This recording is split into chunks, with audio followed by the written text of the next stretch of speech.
Are you on a journey to discover and develop the woman and leader you are destined to be? Join me in January for the Fearfully and Wonderfully Me virtual workshop. In this workshop, we're going to talk about key areas such as learning how to become more confident in any situation as you develop yourself, your self-worth, and your self-belief. You'll learn how to change your mindset and how to define your dreams as achievable goals, how to create a success mindset, and implement your personal action plan. And we'll talk about how to increase your influence personally and professionally. Leadership principles are the language of influence and the key to developing yourself as a leader. Professional coaching is expensive and can run hundreds of dollars per hour. This virtual workshop will consist of 6 live video conference sessions over 6 weeks, so you can take advantage of the power of coaching without spending thousands of dollars. You can find details and registration online at riastory.com/workshop. And if you register before December 15th, you'll receive a bonus 1-hour one-on-one individual coaching session with me. This exclusive opportunity will be limited to a small group of women who are fully committed to maximizing their results in 2021. Again, that website is riastory.com/workshop.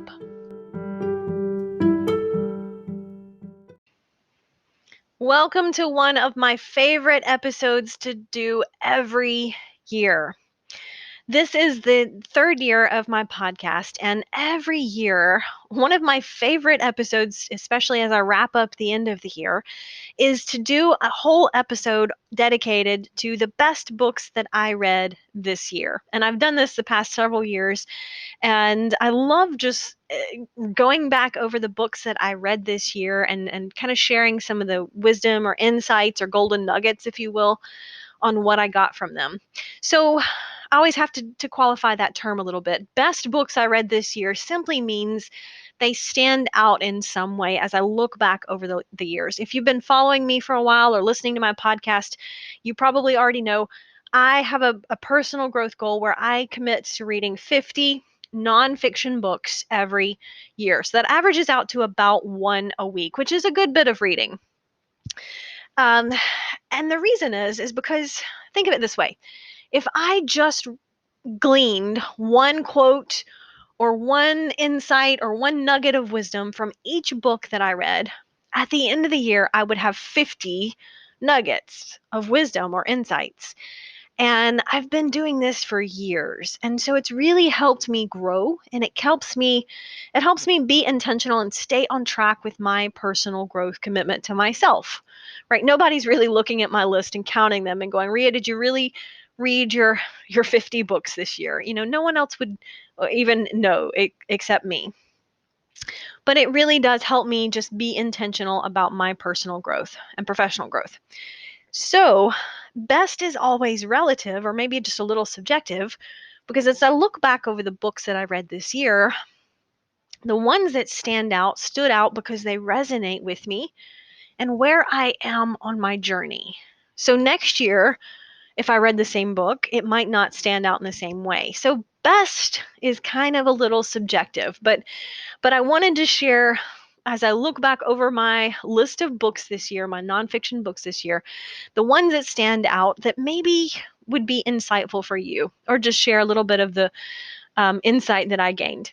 So the first one that really stands out as I look back over my list, it's a little unusual. It was a different read for me. It was 10 Days in a Madhouse by Nellie Bly. And Nellie Bly was a journalist back in the late 19th century. And she wanted to write a series of articles about the conditions of brutality or neglect or even mistreatment in some cases that were present in our insane asylums at the time.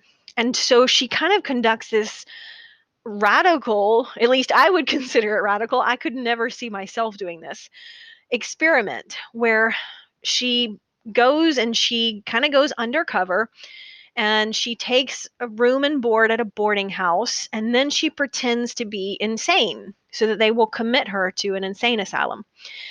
And she goes through that whole process, and sure enough, they very quickly have her committed. And then she documents some of her journey and her experiences in there, and how she was not, given fair treatment or even evaluated thoroughly, right? This is an incredibly intelligent woman who is very easily able to fool the doctors and the physicians treating her, because they weren't really honestly evaluating her thoroughly. And so she realized that there might be other people who were experiencing the same thing. And she was able to document just the incredible unfair treatment that some of those people were receiving, and the conditions. Obviously our healthcare system has come so far in so many ways, but particularly back then, those who had no one to advocate for themselves didn't always receive the best treatment. And so she really wanted to bring some insight and some awareness into this. And her articles were very instrumental in improving those conditions over time. So this book stands out to me, number one, because what an incredible influence and impact she had. But I think of the courage that it took for her to go out and just intentionally conduct this experiment, because she had to have a lot of trust, obviously, that when she was ready and the experiment was over, that, the people she had arranged to come get her would be able to come get her and get her out of the insane asylum, right? So it was incredibly courageous, but it stands out because it's an incredible example of someone who is passionate about a cause and changing something, and she was willing to sacrifice for it, obviously, in a huge way. And so I look back and it stands out as a great example of that. So it was an interesting read. It's not a big book. So the next book that really stands out as I look back over my list, I really enjoyed Viktor Frankl's book, Yes to Life in Spite of Everything. Now, Viktor Frankl has obviously passed away, so this book was released this year, posthumously, obviously. And it basically was a concept of some lectures that he gave.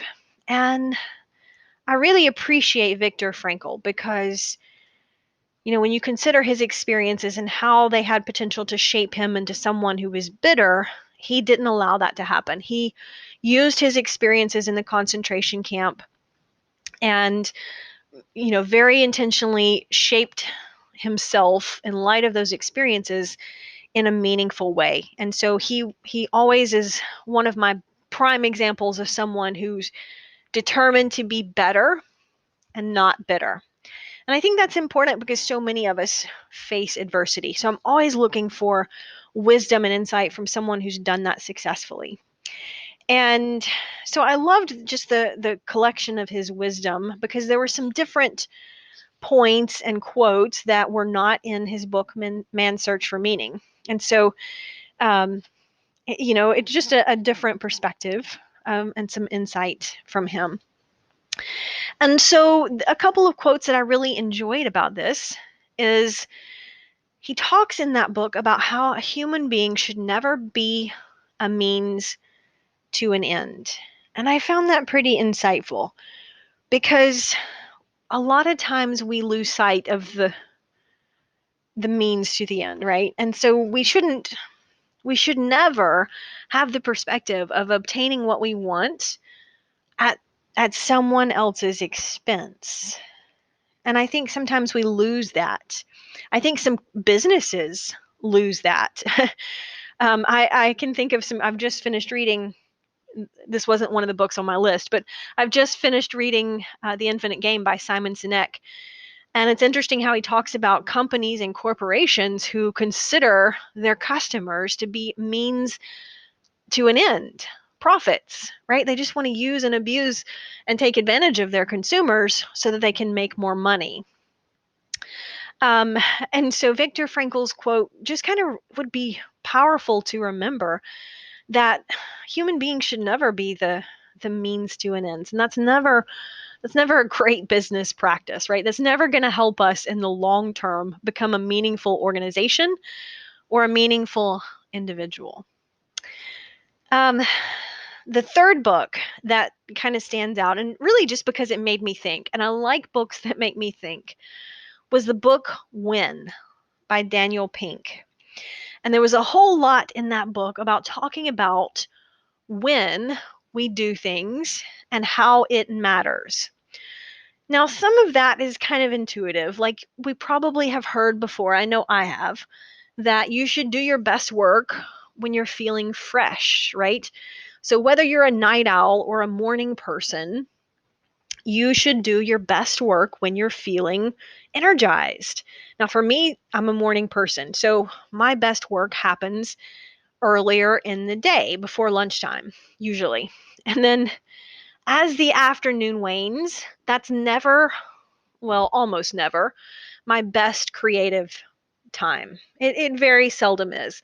Just my natural body cycle is I feel very creative, very productive, very accomplished earlier in the day. And then my natural inclination is to just start to wind down a little bit towards the late afternoon. So, kind of intuitively, I've really tried to manage that and use that to my advantage. So, for example, when I used to work back at the hospital, I would I would just block off on my calendar the first couple hours of my day, and I would get there early before anybody else got to work, so that I could take advantage of some quiet time without a lot of interruptions, and really focus on getting some dedicated work done. And then try to schedule more meetings for the afternoon, right? So when I was not as focused or not as productive, then that was a better time to have meetings. And even today, I try not to schedule too many early morning appointments because, unless I need to, because that's my productive time. That's just my focus time, my really in the zone time. So that really didn't surprise me when I read Daniel Pink's book, but he really had some cool insights on how that affected, like the time of day, how it affects our decision making. He talked about an example like parole boards. Like if you are incarcerated and you're going up for parole, you are much more likely to get a favorable decision at specific times of the day.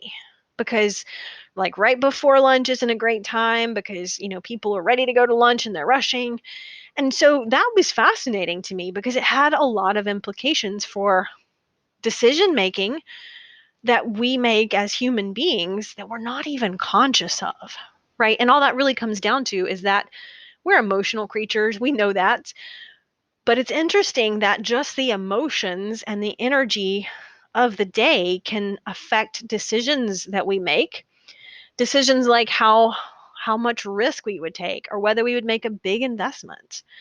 And then he also talked about how things like high school scores, testing scores, are so much better if we allowed our high school students to go to school after 9 in the morning because they're, just biologically as teenagers, they're not geared to be early risers. And so, anyway, I could go on and on about that, but just a few examples that really stood out. And what I walked away from after reading that book is just an increased awareness of the need to be self aware, right? Sure, we know that we have, more productive times during our day or seasons, and that's okay. But man, how powerful it is when we can use that, when we can build on that. Now, I know that that's not always possible. Sometimes you're going to have a meeting that gets scheduled at 8 o'clock in the morning and you just have to make it happen. Right. But what I walked away from that book was how powerful it can be when we can leverage our natural biological rhythm to be more productive. And productive doesn't just mean doing stuff, right? Don't confuse activity with accomplishment. And that was a big thing for me. I'm an achiever. I like to do lists. I like to cross stuff off of my list. And sometimes I would fall into the trap of just activity, meaning accomplishment, right? That's not necessarily the same thing. So when I say leveraging your natural season and your natural rhythm of your day to be more productive, I mean more accomplished, right? Taking care of the most important things in the right time of day that allows you to maximize on that. So, again, just a couple of interesting insights I found from that book. So, throwing that out there. Um, this was cool. This book was called The Perfection Paradox, and written by my friend Jeff Kramer. Jeff and his wife we've known them for several years. I don't even know how long. And Jeff wrote this book this year. And one of the number one, I do have some tendencies towards some perfectionist in me. And I've learned to curb that a little bit. And it's funny because I'm not like that in all dimensions of life.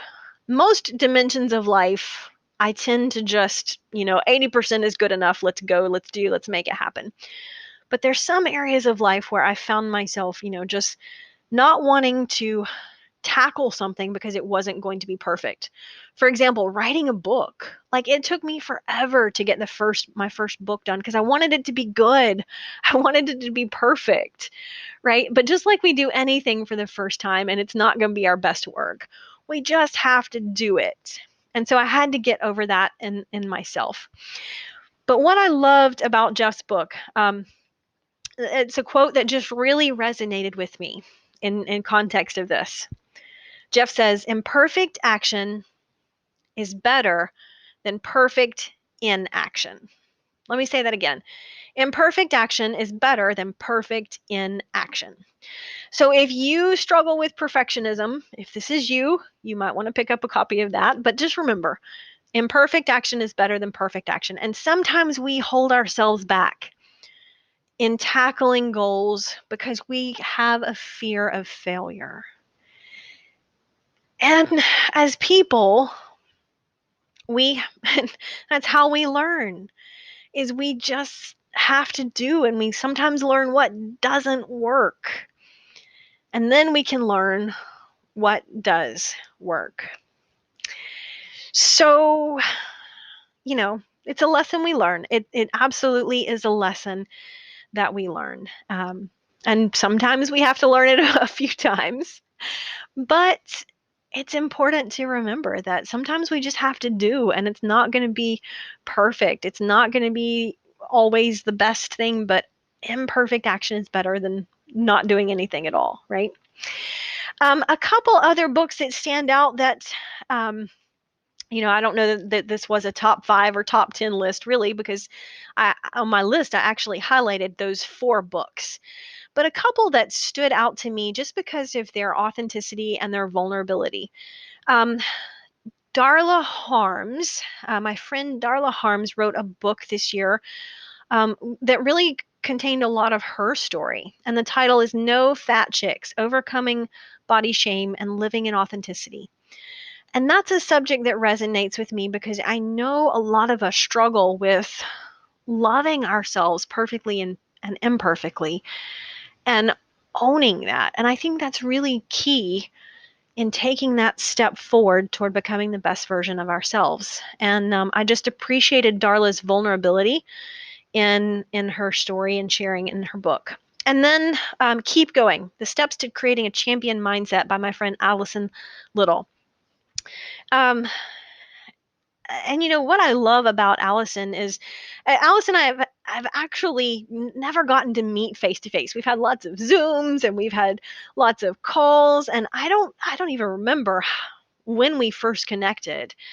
But this was Allison's 3rd book, and one of the things I love about Allison is she is just such an incredible encourager to the people around her. And so when she sat down and wrote this book, there again, what I loved, number one that stands out is her authenticity and vulnerability in this.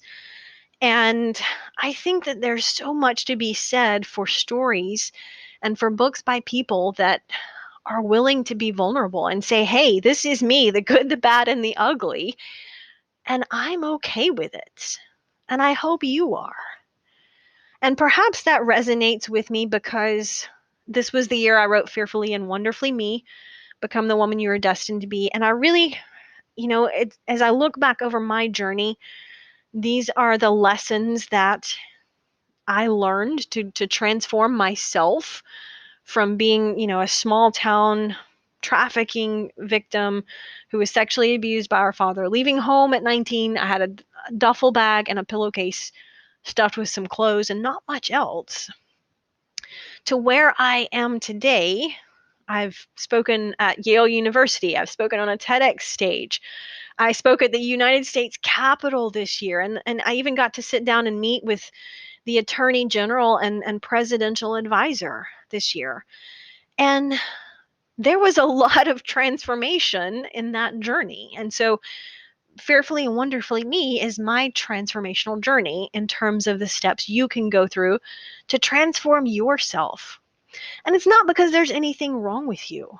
These last two books that I mentioned resonate with me because the author is willing to be vulnerable. And I realized that at a whole new level. Sometimes I can influence people better or more effectively when I'm willing to be vulnerable and say, hey, this is the good and the bad and the ugly. And that's scary, right? Being vulnerable is scary because we don't really like to open up and be vulnerable. There's a little bit of fear with being vulnerable. What if people won't like the real me, right? But I think our greatest strength as influencers, as women, as leaders, is being vulnerable and being willing to be vulnerable and knowing that sometimes we're still going to get hurt. I think it's Stephen Covey that says, what is most personal is most universal. What is most personal is most universal. And that is so true, right? When I share my story is not universal, but human pain is universal. Humans going through adversity is universal. It's a very personal story. It's my story. But the principle of human beings go through adversity and they can come out stronger on the other side, that is universal. And that is something that every single one of us need in life.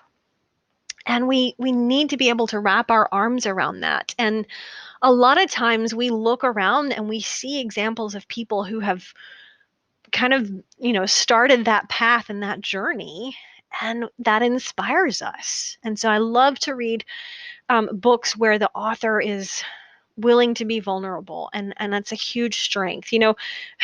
Vulnerability in other people always inspires us, and we admire that. But it is so scary when we ourselves know that we need to be vulnerable sometimes. But it's a strength because it's authentic, it's real, and it's not a Facebook perfect picture or an Instagram worthy life, but it's just saying, hey, this is the real me and I'm okay with it. Not that I'm perfect, but I'm working to get better. Michael Josephson reminds us, you don't have to be sick to get better, right?